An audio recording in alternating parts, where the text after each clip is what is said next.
ke chugoina ka tuguni ni ala ka fasamanca de ayadi auma ni yala la duguin kono ni yala kinnunun kono tuye minun fana be kele ni chugoina ibi macha manya jukoro kanga ibi fu ko ala toke abada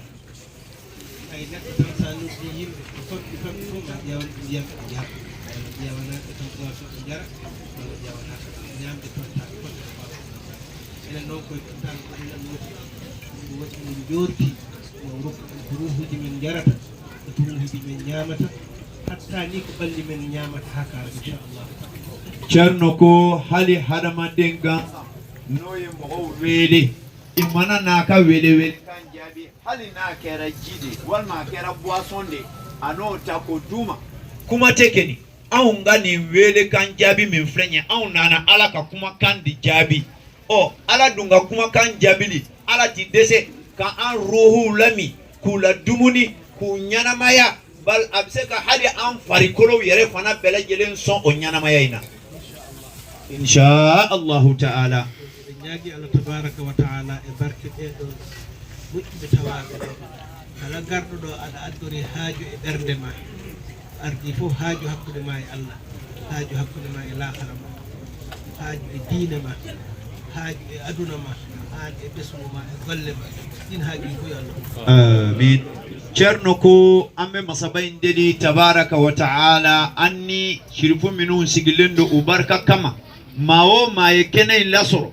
mago mimbala ayarba kunna agni alache amago anaka laharache amago anaka dina anaka dinya yereche amago akademba yala amago akabarala abe ala deli masika na soro ya mina ya soro ala yumonya mago nyana bofoka ba au ijija kuma kame bibida ofana ka kenya ukasika soro afo sisa ambal mache ala ka sara herda abi bara na bara nyumando na fira sedikai ala ye an sugandi ka an bila nin dina indela ka kanudo anna ka kla ka sukuna siri nyumandama aka dine anaka tiba ka sunna sallallahu alaihi wasallam ani shaykhana Ahmad Tijani ka tariqa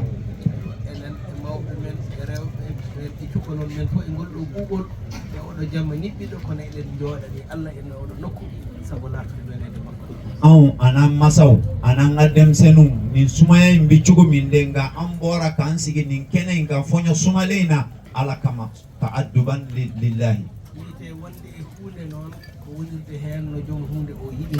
ko abe fo mo ka ke fenna ika ke feina kada tigi chugo mi diine e wonde e diine yewno Allah yamiri yo neddo yo juudo wonir hen wonira hen ni tigera ka ke diine ka ke diine dunge amafle ala ko ko diine inganga ke chugo mi ka karati non alquran al hali dum sunna ne la sallallahu alaihi wasallam hali dum andu be men na kaali be jangu be kadi lam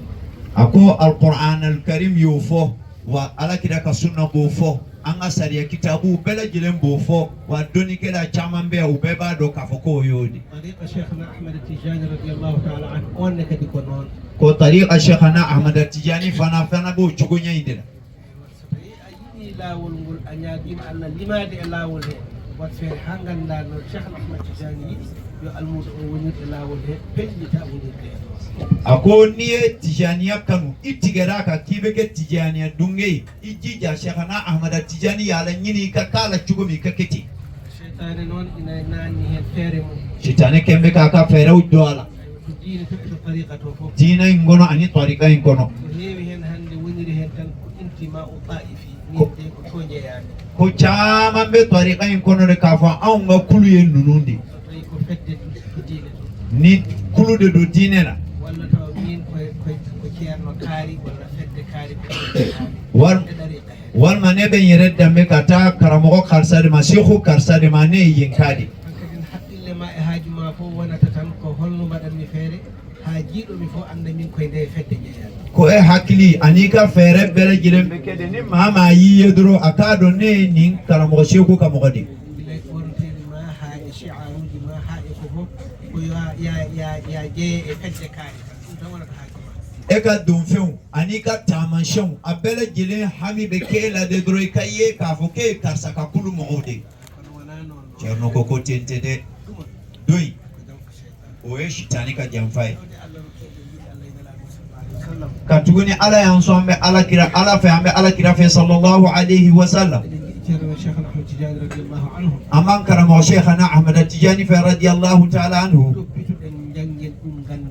an kam magodo ala ka kalan ka don anga kala anga don ala yan bunya kalangela chaman bani nyonje dina in domba be wa tariqa in domba be ibe femfen kala akasor ya kala fiya nyedo walma yenyin galike doni kelami misra ala nya o nya foliki yala yani ka bare nge folo e mago kana ta kulukola e mago ka ke ala ko chugo minga be nyonya noy e mago de ka ke e ka be nyonya ni ala kira ya fo chugo mi sallallahu alayhi wa sallam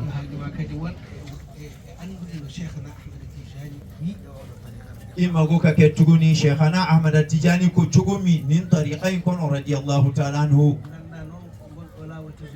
kikado nin tijani asirai abela jelembe glone ala ka kitabu baynel abe ala kira ka sunna de kono sallallahu alayhi wa sallam niya e mawbi fen ke o bafo ko tijani adoy kasoro wale ndumbi bo sharia kono abole be sunna kono o ko yaye minuna uludron ya faraka nga Sheikh Tijani ma faraka bidun sa shitani kelembe ka nyaman chaman di cheka fara tariqai ka o de shitani ka ladaide ko yana ka ke tariqai ko na addo atunyo ke dinai ngon ngasa Allah masanyu mai Allah de ya yere ka dinai ngolo saire anti gi kanyi fana tariqa fana e kolosi ba fenye islamiyat daminen kitabu alekeni ma siti fendo ala minta doye hali ni ye sigiri kele ne bo sanfe ka yelema dugu kono dugu ma doro hufazu be o ba fi tente hali ni ye sigiri yelema doro wafo ala ya ka kitabu bayin kolosi tendi fi suduri ummati nabiyyi sallallahu alayhi wa sallam sunna nin dunsa alema odanna yen soro aya soro du nasui nga tamanu be ala e chawlabe ulu ala kiran noro sallallahu alayhi wa sallam de butu sugungon abuka donu fanala chaman de bula rijalul hadisi korobalen nunu chaman de be minye masala do filiso na yida sufe cibabe nama sallallahu alayhi wa sallam awa kika fili nyi koro nindi ko ibayo o ceba nunu mbe hadisa kalan sebeni nanga doni mbala ala kira de boji gu kono ala yelu de la jo ulu de kembe da sunna en kolosi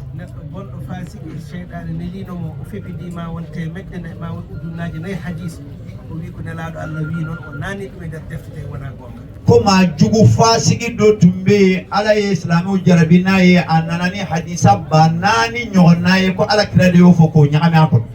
o jangini dum o sari dum aye mawla kala ko jerege ko gando ko jangi dum ka soro kala ngela bado wa bila kala ni ko non tay ko fasiki nga aya soro fasiki do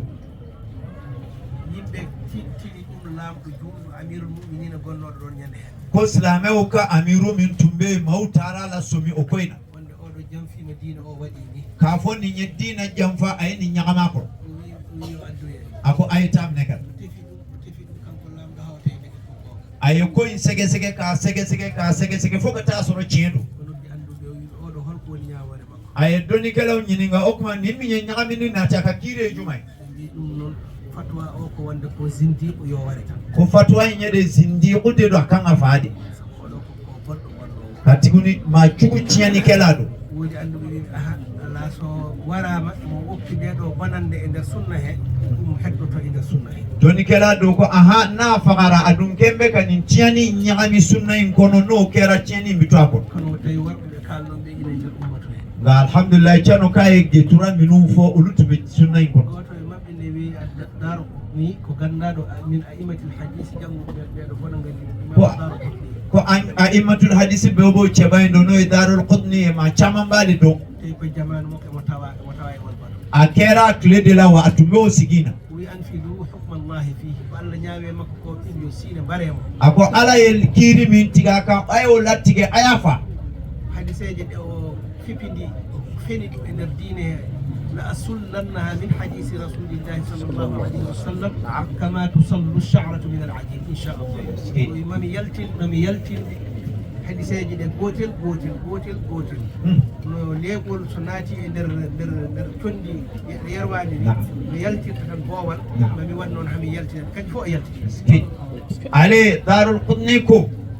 aye alaka kiri bolaka aye hadisa minu nyagami banani min nyagami ala kiraka hadisa o sunna in kono sallallahu alayhi wa sallama mba beto mo kilin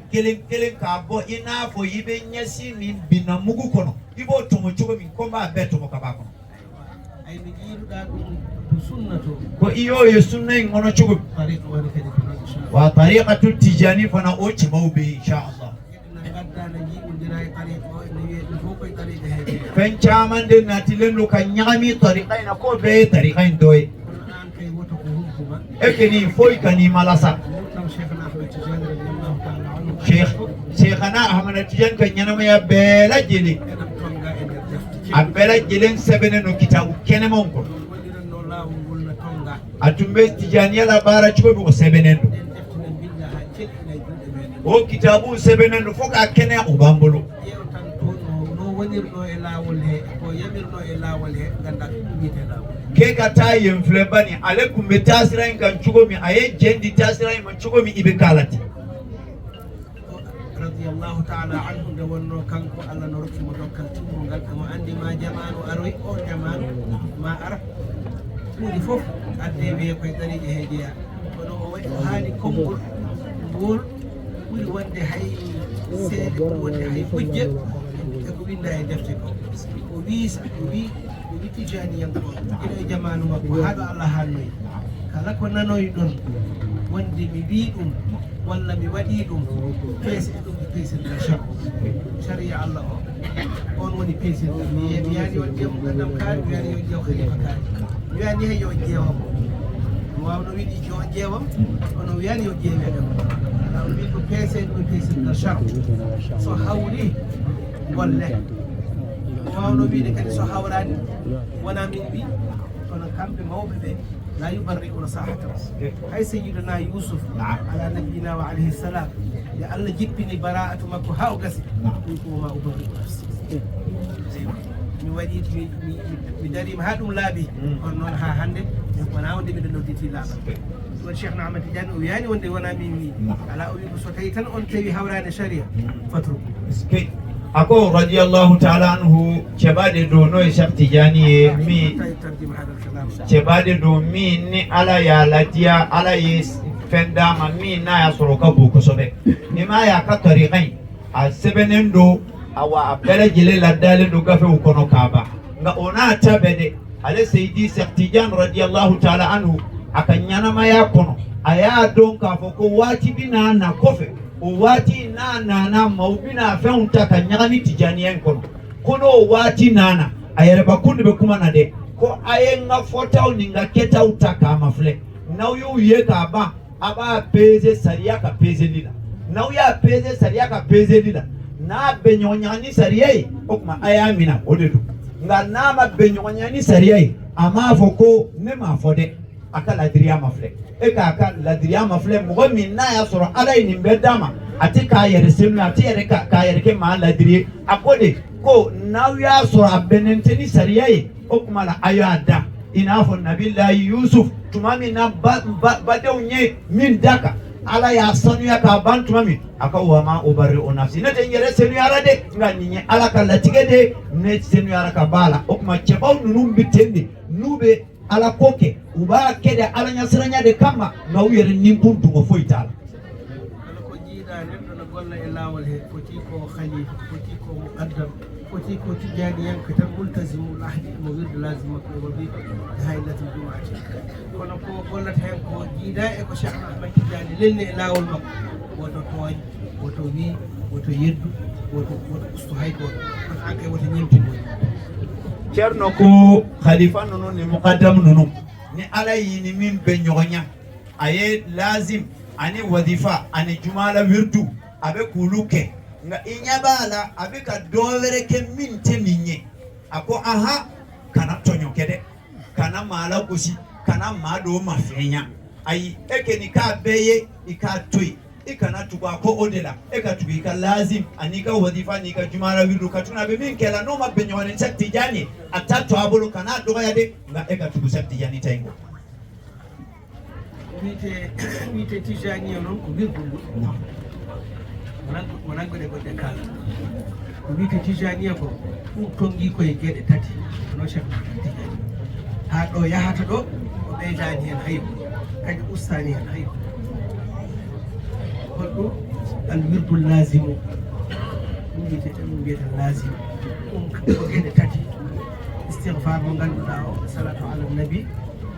mo mbawɗa wadde foof so tawi ko salatul fatih ɓuri towde ɓuri helde barke ɓuri mawnude e alkalimatul musharraf woni la ilaha illa allah ɗiɗo tati mbiyete lazim e wadifa mo ganduɗa kañumne ko istighfar e siga mo ganduɗen o e salatul fatihi e kalimal musharrafa e salatu ala nabi jaɓe sappo e ɗiɗi salatu ala nabi wiyeteɗo jawharatul kamal ko ɗum ɗo wiyete wadifa haylalatul du'ati ɗum ko caggal takkusan aljuma fof ɗo ɗi mutal nangue ñawoji mum nana e defte ko haqqu tariqati e bennal ɗo mi jumlota ko hen kono ɗeɗo gueɗe tati ko ɗeɗo mbiyete tariqa Cheikh Ahmad Tijani aywa an e won haajuma andude ɗum e jogade ɗum e gollude muqaddam fof noon goɗɗo khalifa fof goɗɗo noon ina woodani mo ɗum wudditana damal ƴewde maslaha almuɓɓe makko ma maslaha dental makko holko wallitorto hawa nehade leydi nandude e leydi Cheikh Ahmad Tidiane ɗum itta tongaka ɗon ɗo ɗum lundaki sharia ɗon no ko ɗon woni mari jekko ɗon ɗo ɗum lundaki sharia cerno ko Tijaniya ya aba folo min ma ko Tijaniya ka ba fiye Tijaniya e minye o e fen sabade gloma sabade do gloma folo o e lazim o lazim ni o be claro sabafana o lazim ni be claro folo o e astaghfirullah amin min do ani salatu ala nabi ibise siga wo sigala ngani yake ni salatul fatihi o de fasamantia ka boko sobe ani kalimatul musharrafa no de la ilaha illa allah ni kloma sabade be lazim fana kono o de lazimi o kofe kloma flana bena o e wadifa fana astaghfirullah de donga siga mi namba do no de astaghfirullah alazim alladhi la ilaha illa huwa alhayyul qayyum kaklaka salatul fatih daka kaklaka la ilaha illa allah daka kaklaka alakira kan soli were daka minya kisetani fly ninde wadifa abe foma ko jaw o kira kan salima ko jawharatul kamal okma o claro flana ya abe fode ma wadifa claro sabana o haylalatul jumaa wala ma fa jumaa hadara okma o fanaye ala batude mi sebenendo kadaga fe ko no muqaddamu be bodo a sebenendo ubs ate iyoro ati yer la janya ola nga kuma la nyine jumanye ninde Tijaniyai ni zawiya nyamo min kera aleka kalana ka doni kono femba bula baka kalande ulamoni minye abu ladani minye nama alaka kitabu imla masharia fonyon ko yorosi ko kuma obise ko barake na sura masharia fonyon ko ya ila tagal Cheikh Tijani radiyallahu ta'ala anhu hay waqtu men hande o ayba wala fa'u en ma muqaddame be ganduda Allah na addi al-Tijaniyan ko be juude mabbe e be jogi aywa sa yiya méthode sifa moɓe lihirta alɓuɓɓe maɓɓe haɓe mbawa yuɓɓodirde ɓe ɓeydanaɓe alkaruji ɓeydanaɓe du'awuji kono ɗum fof noon ya anda ɗum wona tariqa o ɗum ko gueɗe tan eɓe nehirta almuɓe maɓɓe kono fof noon sarɗi o dey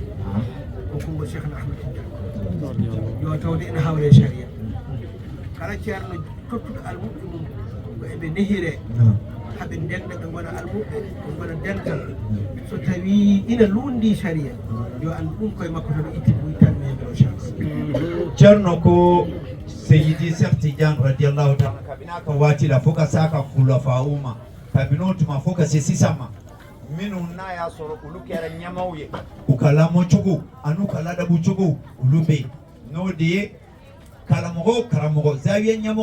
nyamoro iba soro fen ba bolo abi kalande ulamoni minye ina fo zikru do walma duawu abse ka yerede me no ye kalande nunu lamo chugo nyumana ko be kele kabino tuma fo sisa nga ona tabede o te tijaniya indoye iko do ka jeya ma tijaniya dote wa halo na tabe fana tijaniya dote dronte de na ya soro ati sariyaje na ya sariyaje sak tijaniya min fo ko ni pempe nya sariya fo nyonko ya aya to ya dote o mala kana sariyaje tadi do wujidi barata caggal wazifa dum do fo koy sifata barruko e sifa du'a de caggal ibada aywa kono dum je yakay wazifa andu hay sabita subhana rabbika rabbil izzati amma yasifun wa salamun ala al mursalin walhamdulillahi rabbil alamin ada jogi haaji yehi wazifa ma selli so tay ada jogi farawo ada yidi wadde tabarruk an kadin kala du'a dagido moƴƴo bana dum faddino tamaro kono non wota jilbondir ya andu dum kam je yakay arkatu tariqati ceerno ko hale an nyeminke tumam nan klara wazifa la anya azkaru doka kofe anyo minke sisa kika famu kabini sisa مغمي نياكا بردوكي كابان ناكو سبحان ربك رب العزة عما يصفون وسلام على المرسلين والحمد لله رب العالمين نما قبيلة تغيكا بردو بيدفرا نغا تامبي بلو يفرلن دي كورتولنتي كي سيكي كا على دلو كي كا على باتو كوفي كا دواوتا كا على باتو كوفي كو باسي سيتالا نغا إكا دوندرو بردو دوتي نما مي نيافرا كا بوالا دوتي din do wujene kadi so tawi tan lundaki deftere lundaki sunna dum kadi ko babul maftuhun la haraja so tawi tan lundaki deftere lundaki sunna nelar sallallahu alaihi wasallam kadi wahminani yimbe be sikkude koye huude hedum jeya oko virtu nunun kofe duwaw minun bike ani alaposuma minun bike ko o fen nunun kini ya do adote wa aka don fana nama sariyaje nati sunna funyogon koya walma ayi fende do femin bi kalande hakili tomi kafo ko tariqa dode do nati nununke o kene ferelendo o duwa kacha o kene ferelendo bisugo kenga akana hakili tomi ka ke tijaniya doye akana sharia fanaje ya andu tan dum ko nawafilul khair ada beyti to dum kono kam jeyaka hen ki ka dondoro o nawafil o hera nafilawde nga tijaniya dote yani to haramayni to so ɓe mbaɗi tarawihuji maɓɓe ma salatu tahajjudi haaɓe timmini deftere nde eɗen jeeɗi mételeji eɓe daro fodde ko ina wona mintaji nogas ma capantati walla ko fammi fof sappo e 5 minutes almami o no du o eɓe mbiya amin ina hen duwuji ko sunniyankoji ina hen duwuji ko ijtihad neɗɗo o tan duwanade ummatu o duwanade masaji hoji dulɓe ma fi ayu basin ɗino duwuji ne kadi ko noon kono ya andu ɗum to jeeya kay alquran ɗum ga kadi jeeya kay dari ceerno ko o cugo kele ko haali saoud nuyu ka tarawihu ke kaba ibaye almami mbijo miniti tan duru miniti muga abe duwaw kela ko mo bafo amin ambaye telewla ko o min flenye kela duwaw minum bala duwaw bala minu ni sunna duwaw ye duwaw bala minye almami min bula salawe chesiri minge ka kuma nyuma minu faraka node ka douta manto nye ka geleyaw nyonyini nyini alafa ala kutaka banga yere jija mike kukala ko ye fende o do bondade o ijihadu de basitola me kanake ko o make qur'ana do e chugomi wa ambe fenke lazim ni wazifani jumala bidu ko fe o cité tijania do e ayi en junni may de do tobbere ko do sheytane jonfi e tijaniyankoɓe ko heewi jiiɓeɓe woni goto fof no usta goɗɗo on sababude min ko mbaɗanmi ko jiida e ko waɗata ko ako niyaye ayini walandayi fo ka kuma janya kosobe katugoni setane kelendo ka janda tijania de munya ni yoro indila wirdu kofe fem minum be faraka odi kama kuma jenya yala sa akadon ka fo adote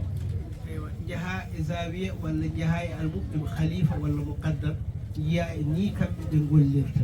jaha goddo jiya on kambe ko ni be gollirta sheytani wi ma ko beedo buri sellude tijaniya ko beedo gone gonga ala tawde kambe foy be birda arkanuji kambe fof ko be tijaniyan ko gonga be goni goto fof noon ko nehirta almuma ko na serta e goɗɗo on kono ɗum wona ina ɓurodiri tijaniya yimɓeɓe ɓurodiral ngal ɗum ko gandal Allah andi to ɗum woni kono cellugol tariqa o kam yoɓitake e ɗen ɗon gueɗe ceerno ko ibsega ta zawiya dola uluɓe wirduge ka ba iɓe duwawu ni sikuru were wiye ulu ka bara kofe ibita zawiya werela ibulu fana uluɓake cogo werela nga o kana e malasade ka fo ko nunun tade tiñayi nunun tate tiñayi ama o boyye almuda mo anda suka mo anda kala nde min taɗo demse min tenin ko ñeɗo o anda ɗiɗo daqaiquji atenin ko semseni nunun ɗo kanko ko yitande ko nani aleke ni ñamana min ñe walma cloye mimme o yiya iɗum serti ayaye uluka wasifa keccogo bomɓe ñogona mata o yiya ɗum ɗo ɓuuri welde ɗum ɗo ɓuuri humbude ɗum ɗo ɓuuri welde mata ko ɗo tijani e celluɗo nonun tayde damuka bo nonun tayde kadi kosoɓe addoro ulu tayde ka kene kosoɓe eywa ga ina ɓuuɓi walla ina raɓɓiɗi juutali mata ɓeɗo tijani o sellani nonun ta keccogo sumanende ka suma walma aya ka kunta ala ka sunu a manja a lutamañ o ƴefta ɗeɗo gueɗe o waɗa ɗum kesirgal wonde oɗo tijani ɓuuri sellude ala oɗo ɓuuri sellude ko ɗum ɗo tan jimmi yimɓe yo iw wahmo en aɓe o fen nunun ndita ko ke peselilañe ka tijaniya do la fegeña ka do ta ka ke tiñayi do ka kaɓe fen ninde ka do ni negeɗindi ka bo ala so to selli tan ko heddi ɗum ko hankkadi ndena fihita samo to aye jose minum fo nunu kene yara ka bandora toɓe maslaha bola an noon almuɗo tijaniyake ma an suka mo ganduɗa aɗa jogui shawku e tawko e lawol tijaniya hankkadi ƴeew holto mbaɗata hoore ma tawaɗa andi ɗo ko golle celluɗe laɓɓe gonni ɗum on ɗon ihtiyar ko an jogani ɗum hoore ma caggal disnade Allah e ƴewde disnade moƴƴuɓe kono kay iwɗe ngal ɗo kuural bo e kala ndey madama damuɓe soray fe eɓe ka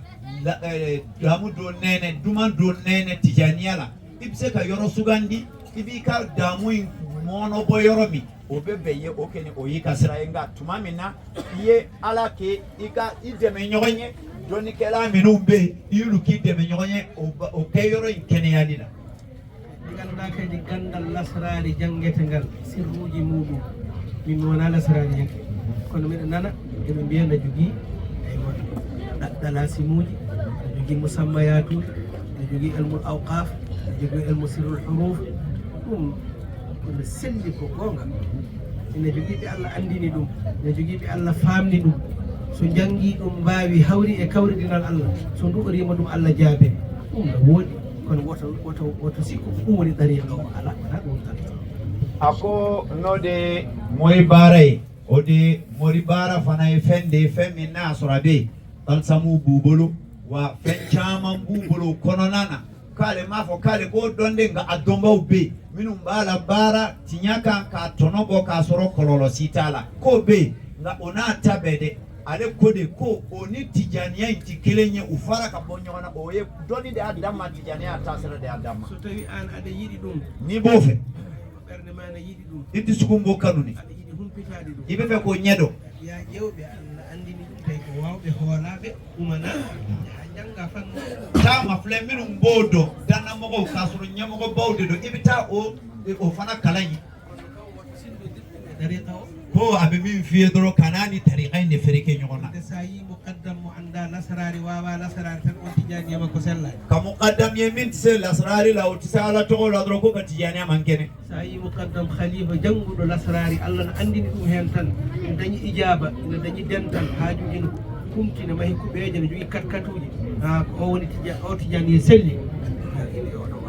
ka tijani yemin se ala to la alhamdulillah nafulu na den do mobli nyumom be ya kemgo jolu ke do jabi ube aka ko ni ne tijani ne tada kene ko boni nege ni de kono ida dum ko arziki e fatu e gandal tan ko e garzige ani fatu ni doni dodi lawol tijaniya non tijaniya siradu طريق السلوك الى الله o tariqu de mi suluku e kata ala ma tabaraka wa ta'ala wala won almuda subatan na rewa hen faade Allah ko tasirade do kalande ba subandi kata ma fe kasi alama mo yilo hen muddinanede bernde makko e fewnanede jikkuji makko e hawrude Allah aba nyini aka sukun labe ka jugo unya yala sa aka kada kata alama dum non o dunnasa sirruji mo o gundo anwaruji mo anoro fof ne la Allah ina wadi dum e lazim ala ya bere jelen gundo do lazim kono aywa tarbiya tarbiya kalatedo min mi fo ɓurɗo mawnude hen min ka bonabe koye da'ira wadifa o be daira wazifa de kono koye da'ira wadifa o blalen do daira wazifa kono ɗum waɗi ina waɗa ina sarɗa e lawol he ko de kama kala shatti e tasira taweede ɗum e denta ikatoka soro daira wazifa la ka wazifa ke mo no so wona taw usuru sarɗa fona soro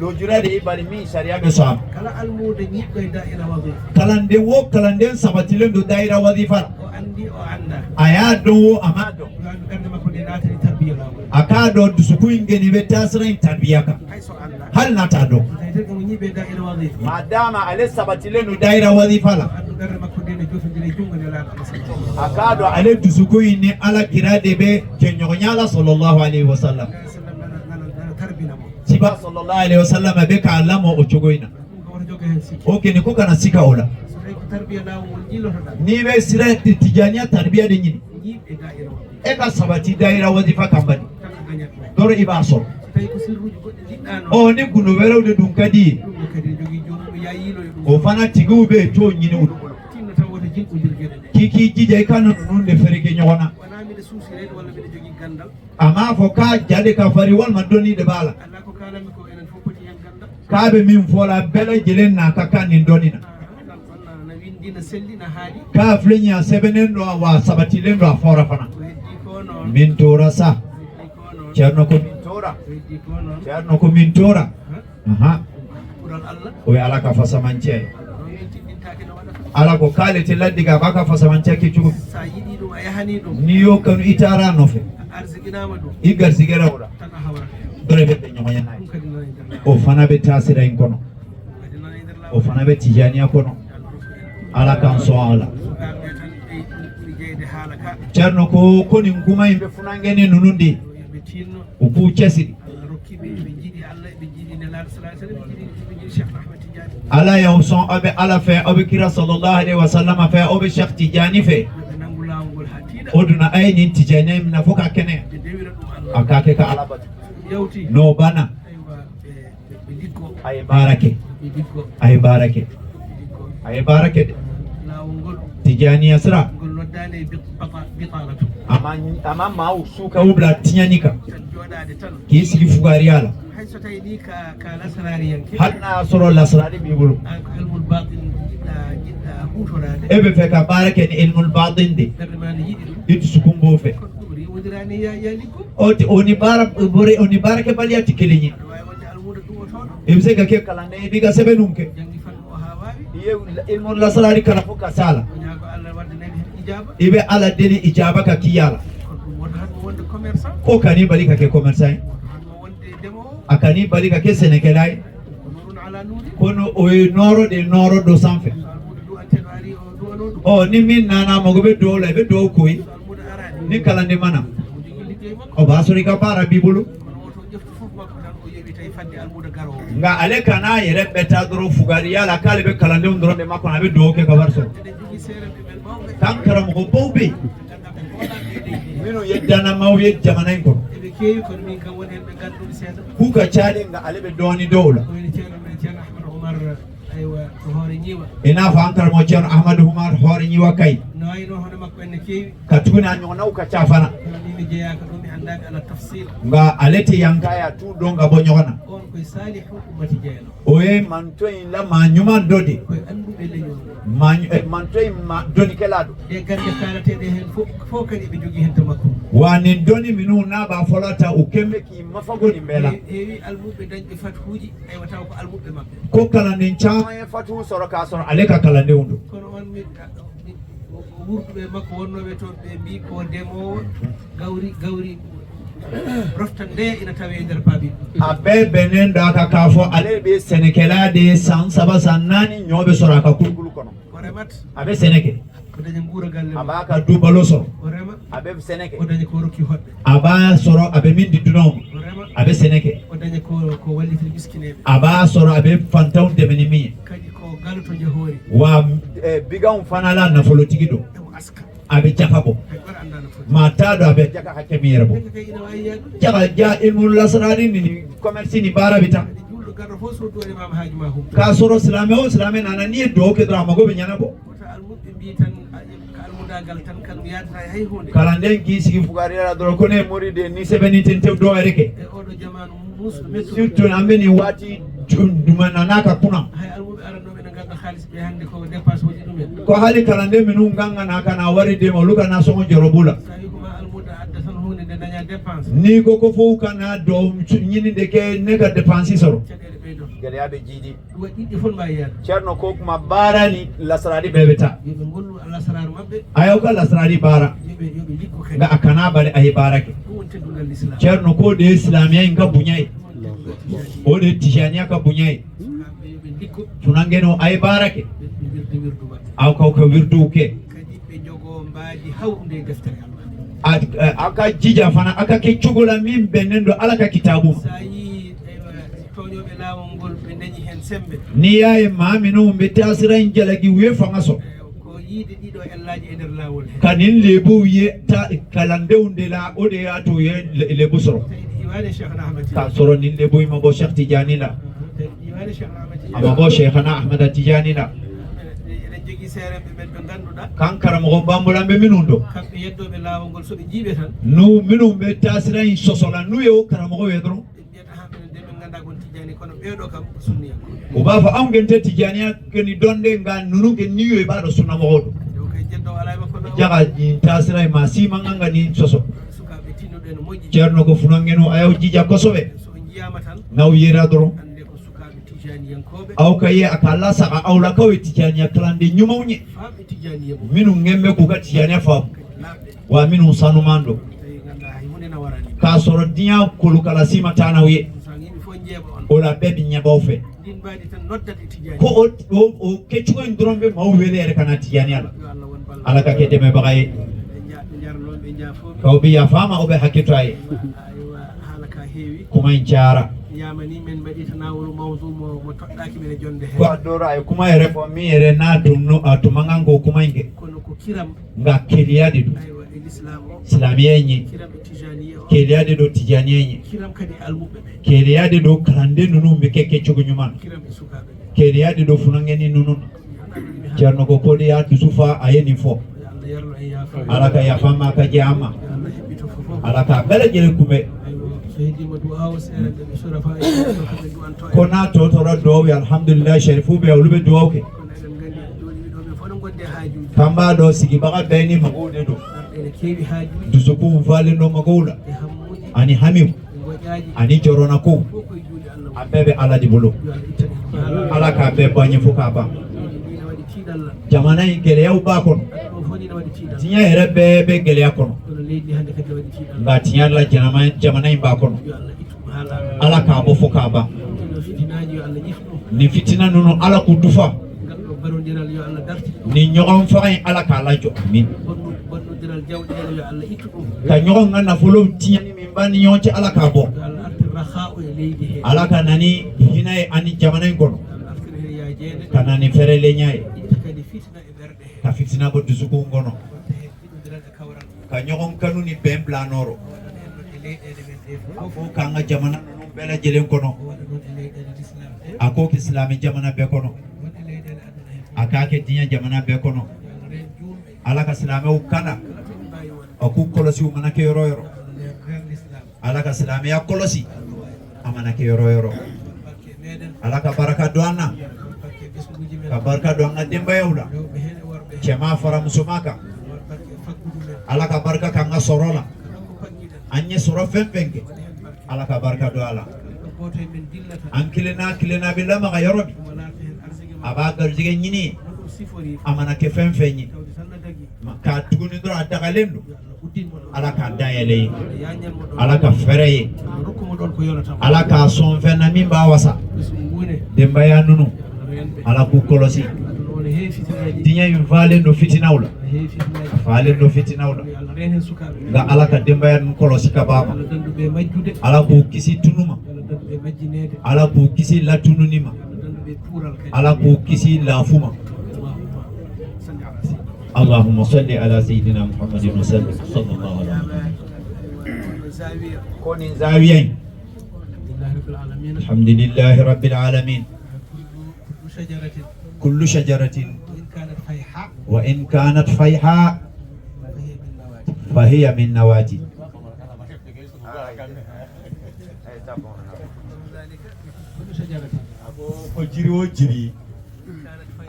Bana soro jiri bado min bolo faro ka ca afi abulu ka ca ko sebe ko ni ya jate min alasila dondo ibna soro kisani fitini de to jiri ni to alhamdulillah tanuba alaihi subhanahu wa ta'ala kama ni alaka don na ti domina yoro manja na ka surana kambe donga ta zawiya ingona yanki ingono ko kana soro zawiya antini bashi ingona la kami kana soro ame sodi kono somi ko saleno ako soy min chakay min gelendo noro bada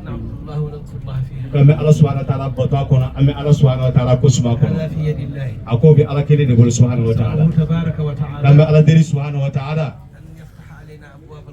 kama yin Allah fa Allah ka hero bunda dayna am bela jiri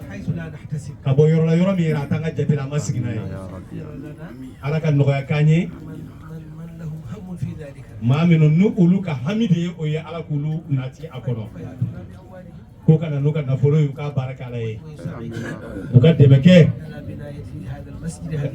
ka misru jo ka zayo jo ka la botoro jo ani